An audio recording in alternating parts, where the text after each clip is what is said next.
மக்களே, பொதுமக்களுடைய நலனை கருதி சுப்ரீம் கோர்ட் ஆகஸ்ட் மாதம் 22ஆம் தேதி 2025 வருடம் அதிரடியான சில தீர்ப்புகளை தெருநாய்கள் பிரச்சனையை தீர்க்கிறதுக்காக வழங்கியிருக்காங்க.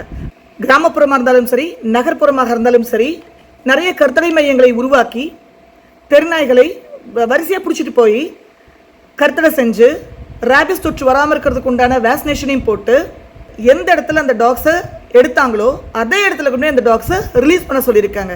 எதனால் இந்த குறிப்பிட்ட பாயிண்ட்டை சுப்ரீம் கோர்ட் மென்ஷன் பண்ணியிருக்காங்க? மக்கள் நலனுக்காக மட்டுமே.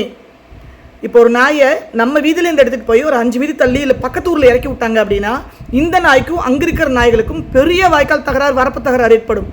அது மூலமாக பொதுஜனம் கடுமையாக பாதிக்கப்படும். அதை தவிர்க்கிறதுக்காக மட்டும்தான் சுப்ரீம் கோர்ட் இந்த உத்தரவு போட்டிருக்காங்க. நம்ம என்ன பண்ணணும்? இதில் நம்மளோட பொறுப்பு எங்க? சுப்ரீம் கோர்ட் நம்ம நலனுக்காக சில விஷயங்களை முன்னிறுத்தும் போது அங்கே நம்மளோட கடமை என்ன அப்படின்னா, நம்ம வீதியிலேருந்து ஒரு நாய் எடுத்துகிட்டு போகிறாங்க அப்படின்னா கட்டாயமாக அந்த நாயை கொண்டு வந்து நம்ம வீதியில் இறக்கி விட்டுட்டாங்களா அப்படிங்கிறத செக் பண்ணுறது நம்மளோட வேலை. ஏன் அப்படின்னா, இன்றைக்கி நம்ம வீதியில் எடுத்துகிட்டு போகிற நாயை வேற எங்கேயும் எடுத்து இறக்கி விடுறாங்க அப்படின்னா, அங்கே சண்டை ஏற்படுத்துகிறாங்க அப்படின்னா தெரிஞ்சோ தெரியாமலையோ வேற ஏதோ இடத்துல இருக்கிற நாய்களை கருத்தடை பண்ணிட்டு டிவார்ம் பண்ணிட்டு நோய் தொற்று ஏற்படாமல் இருக்கிறதுக்குண்டான தடுப்பூசிலாம் போட்டு நம்ம வீட்டில் கொண்டு இறக்கி விட்டு போகிறதுக்கான வாய்ப்புகளும் இருக்குது. அது மூலமாக நம்மளோட நிம்மதி குலையும், இந்த ஏரியாவில் இருக்கிற பீஸ் குலையும். இதை நம்ம என்கரேஜ் பண்ணக்கூடாது. ஸோ சுப்ரீம் கோர்ட் எடுத்த இந்த தீர்ப்புக்கு கொடுத்துருக்கிற இந்த தீர்ப்புக்கு ஆதரவாக நம்மளோட சப்போர்ட்டை பொதுஜனமாக நாம் கண்டிப்பாக செய்யணும். 2வது தீர்ப்பு என்ன கொடுத்துருக்காங்க அப்படின்னா, நம்ம பாட்ட முப்பாட்டங்காலத்திலிருந்தே காலையில் மீந்தது மாடுக்கு, மாலையில் மீந்தது நாய்க்கா. நான் கரெக்டாக சொல்கிறேன்னா? அந்த மாதிரி மனிதர்கள் என்றைக்குமே, நம்ம பாட்ட முப்பாட்டை என்றைக்குமே தனக்கு இருக்கிற உணவை எப்போவுமே மற்றவர்களெல்லாம் பகிர்ந்தளித்து தான் சாப்பிட்டுட்டு வந்திருக்கான். நாட்டில் இருக்கிற மிருகங்களுக்கு, காட்டில் இருக்கிற மிருகங்களுக்கு நம்ம எதுவும் செய்ய வேண்டியதில்லை. அதை செஞ்சுட்டு இருக்கிற மனிதர்களாகிய நமக்கு ரொம்ப அழகான ஒரு தீர்வை கொடுத்துருக்காங்க. மக்கள் பாதுகாப்பை இங்கேயும் உறுதி செஞ்சுருக்காங்க.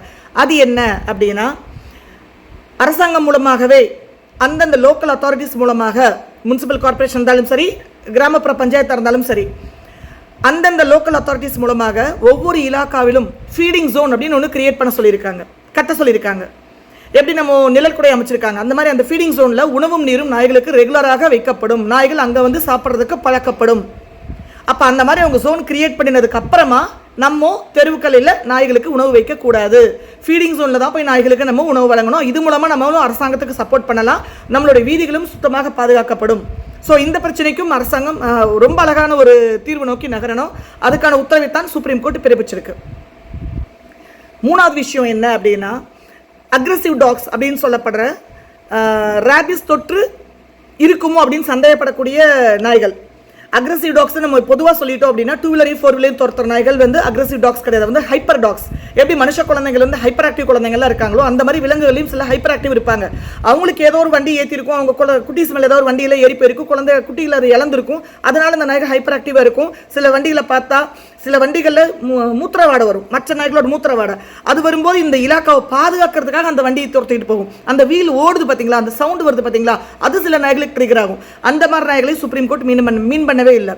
சுப்ரீம் கோர்ட் சொல்லியிருக்கிற டாக்ஸ் யாரு அப்படின்னா, ராபிஸ் தொற்று இருக்கக்கூடுமோ அப்படின்னு 24 மணி நேரமும் ஆக்ரோஷமாகவே இருக்கும்.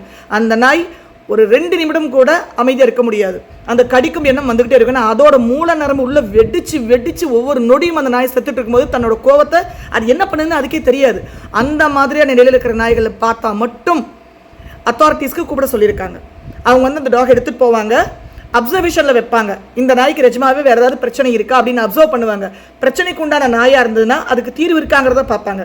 தீர்வு எதுக்கு கொடுக்க முடியும் அப்படிங்கிற பட்சத்தில் ஷெல்டரில் பாதுகாப்பாக வச்சு பராமரிக்கிறதுக்கான உத்தரவையும் சுப்ரீம் கோர்ட் போட்டிருக்கு. இதன் மூலமாகவும் மக்களுடைய நலனை என்ஷூர் பண்ணியிருக்காங்க. ஸோ இந்த 3 முக்கியமான தீர்ப்பை கொடுத்துருக்கிற சுப்ரீம் கோர்ட்டுக்கு hats off, Jai Ho. Supreme court போட்டிருக்கிற இந்த தீர்ப்புகளுக்கு மக்களுடைய கோஆப்ரேஷன் ரொம்ப ரொம்ப ரொம்ப அவசியம். அப்போ தான் இந்த விஷயங்கள் எல்லாமே ரொம்ப சக்ஸஸ்ஃபுல்லாக முடியும். மக்கள் ரொம்ப நல்லா இருக்கலாம், ரொம்ப சந்தோஷமாக இருக்கலாம். ஒரு இனத்தை அழிச்சோம் அப்படிங்கிற ஒரு சாபத்தையும் பாவத்தையும் நம்ம வாங்கிக்க வேண்டாம். ஏன்னா முருகங்கையில் மயிலையும் சேவலையும் பாம்பையும் கொடுத்துருக்கிற காமிச்சிருக்கிற நம்மளோட முன்னோர்கள், நம்மளோட புராணங்கள், இதிகாசங்கள், பிள்ளையார் கையில் மூஞ்சிரை கொடுத்துருக்கிறது, சிவன் கையில் பைரவரை கொடுத்துருக்கிறது, ஸோ ஒவ்வொரு கடவுளோடையும் ஒரு விலங்கையும் ஒரு பறவையும் எப்போவுமே நம்மளோட முன்னோர்கள் இதிகாசங்கள் புராணங்கள் நினைச்சிட்டே வந்திருக்கு. அதுக்கு ஒரு காரணம் இல்லாமல் இருக்காது. அது என்னன்னு தெரியாமல் இந்த இனங்களை எல்லாம் அழிச்சிடலாம் அப்படின்னு நினச்சி நம்ம ஏதோ ஒன்று செய்ய போய் நமக்கும் நம்ம வம்சத்துக்கும் நம்ம பரம்பரைக்கும் அந்த சாபதோஷம் வந்து சேர்ந்துடக்கூடாது இல்லை. அதனால் சுப்ரீம் கோர்ட் எடுத்திருக்கிற இந்த 3 முக்கியமான தீர்ப்புகளுக்கு நிச்சயமாக நம்மளோட முழு ஒத்துழைப்பை பொதுமக்களாகிய நாம் தான் கொடுக்கணும். அது மூலமாக நல்லா இருப்போம், எல்லாரும் நல்லா இருப்போம்.